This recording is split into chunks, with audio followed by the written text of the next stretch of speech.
લક્ષ્ય મોટિવેશન ગુજરાતી માં તમારું સ્વાગત છે। તો આવો જાણીએ ભગવાન જગન્નાથની રથયાત્રાનું વિશેષ મહત્વ અને જગન્નાથજીની અદ્ભુત અવતાર વિશે। ભગવાન જગન્નાથ એટલે શ્રી કૃષ્ણ, જે ભગવાન વિષ્ણુના એક અવતાર છે। નારદ પુરાણ, સ્કંદ પુરાણ, પદ્મ પુરાણ અને બ્રહ્મ પુરાણમાં પણ રથયાત્રાનું વર્ણન કરવામાં આવ્યું છે। જગન્નાથનો રથ ખેંચવાને શુદ્ધ ભક્તિ સાથે જોડવામાં આવે છે, તેનાથી પાપ નષ્ટ થતા હોવાની માન્યતા છે। ભગવાનના રથને ખેંચવાથી બધા દુઃખ કષ્ટ દૂર થાય છે। રથયાત્રા તે ભગવાન જગન્નાથ, બલરામ અને સુભદ્રા સાથે સંકળાયેલો એક હિન્દુ તહેવાર છે, જે ભારતભરમાં ગુજરાતી પંચાંગ પ્રમાણે અષાઢ સુદ બીજને દિવસે મનાવવામાં આવે છે। ભગવાન જગન્નાથનું મૂળ મંદિર ઓરિસ્સાના જગન્નાથપુરી શહેરમાં આવેલું છે। હરરોજ ભક્તોએ ભગવાનના દર્શન કરવા ભગવાન પાસે જવું પડે છે, પરંતુ રથયાત્રાના દિવસે ભગવાન સ્વયં સામે ચાલીને પોતાના ભક્તો પાસે જાય છે। ભગવાન કૃષ્ણ તેમના ભાઈ ભગવાન બલરામ સાથે દ્વારકાની બહાર ગયા હતા, ત્યારે કૃષ્ણ ભગવાનની 16,108 રાણીઓએ રોહિણી માતાને, બલરામની માતા, પૂછ્યું કે અમે કૃષ્ણ ભગવાનની આટલી સેવા કરીએ છીએ છતાં કૃષ્ણ ભગવાન આખો દિવસ રાધાનું નામ કેમ લે છે? ત્યારે રોહિણી માતા બોલ્યા, જો કૃષ્ણ અને બલરામ રાજમહેલમાં ન પ્રવેશે તો હું કહું। રાણીઓએ વિચાર કરીને સુભદ્રાને દરવાજાની બહાર ધ્યાન રાખવા ઊભા રાખ્યા અને કહ્યું કે કોઈને અંદર પ્રવેશવા ન દેતા। પછી રોહિણી માતાએ કથા ચાલુ કરી। સુભદ્રા દરવાજા પર કાન રાખીને અંદરની કથા સાંભળવા લાગ્યા। ત્યારે કૃષ્ણ અને બલરામ પાછા આવ્યા તો એમણે જોયું કે સુભદ્રા દરવાજા પર કાન રાખીને ઊભા છે। કૃષ્ણ અને બલરામ રાજમહેલમાં પ્રવેશવા ગયા તો સુભદ્રાએ તેમને રોક્યા। તો કૃષ્ણ અને બલરામ સુભદ્રાની જેમ દરવાજા પર કાન રાખીને અંદરની કથા સાંભળવા લાગ્યા। ત્યારે અચાનક ભક્તિના ભાવને લીધે ત્રણેયના હાથ અને પગ સંકોચાવા માંડ્યા અને આંખો મોટી થવા માંડી।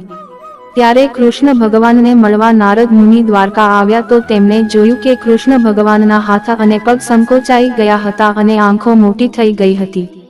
નારદ મુનિએ કૃષ્ણ ભગવાનને કહ્યું કે તમારું આ રૂપ જગતને બતાવો। તો કૃષ્ણ ભગવાને નારદ મુનિને આ રૂપ કળિયુગમાં જગતને બતાવવાનું વચન આપ્યું। ભારતમાં મુખ્ય રથયાત્રા જગન્નાથપુરીની રથયાત્રા છે। આ ઉપરાંત અનેક શહેરોમાં આ જ દિવસે રથયાત્રાનું આયોજન કરવામાં આવે છે। ગુજરાતમાં અમદાવાદના જગન્નાથ મંદિરેથી નીકળતી રથયાત્રા ગુજરાતની સૌથી મોટી રથયાત્રા છે। તે ઉપરાંત ગુજરાતના ભાવનગરમાં પણ ખૂબ મોટી રથયાત્રા નીકળે છે। આ સિવાય વડોદરા, સુરત અને બીજા શહેરોમાં પણ અષાઢી બીજના દિવસે રથયાત્રાનું આયોજન મોટે ભાગે દર વર્ષે કરવામાં આવે છે। જગન્નાથ, કૃષ્ણ, સુભદ્રા અને બલરામની મૂર્તિઓનું જગન્નાથ મંદિરમાં તો આખું વર્ષ પૂજન અર્ચન કરાય જ છે, પણ વર્ષમાં એક વખત અષાઢી બીજના દિવસે ત્રણેય મૂર્તિઓને મોટા મોટા રથમાં પધરાવી બડાડંડા તરીકે ઓળખાતી પુરીની મુખ્ય બજારમાં થઈ આશરે 3 કિમી દૂર સ્થિત ગુંડીચા મંદિરે લવાય છે અને જાહેર જનતાને દર્શનનો લાભ આપવામાં આવે છે। આ તહેવાર રથયાત્રા તરીકે ઓળખાય છે।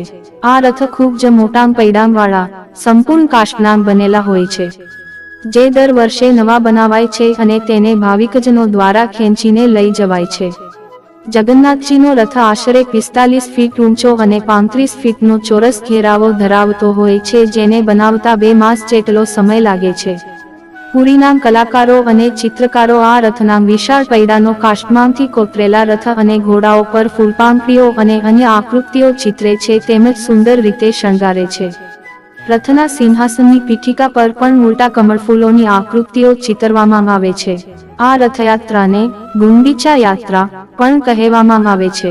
રથયાત્રા સાથે સંકળાયેલી ખાસ નોંધપાત્ર વિધિ છેરા પહેરાની છે, જેમાં તહેવાર દરમિયાન ગજપતિ રાજા સફાઈ કામદારનો પહેરવેશ સજી અને મૂર્તિઓ તથા રથની આસપાસની જગ્યા પાણી વડે ધોવાની વિધિ કરે છે।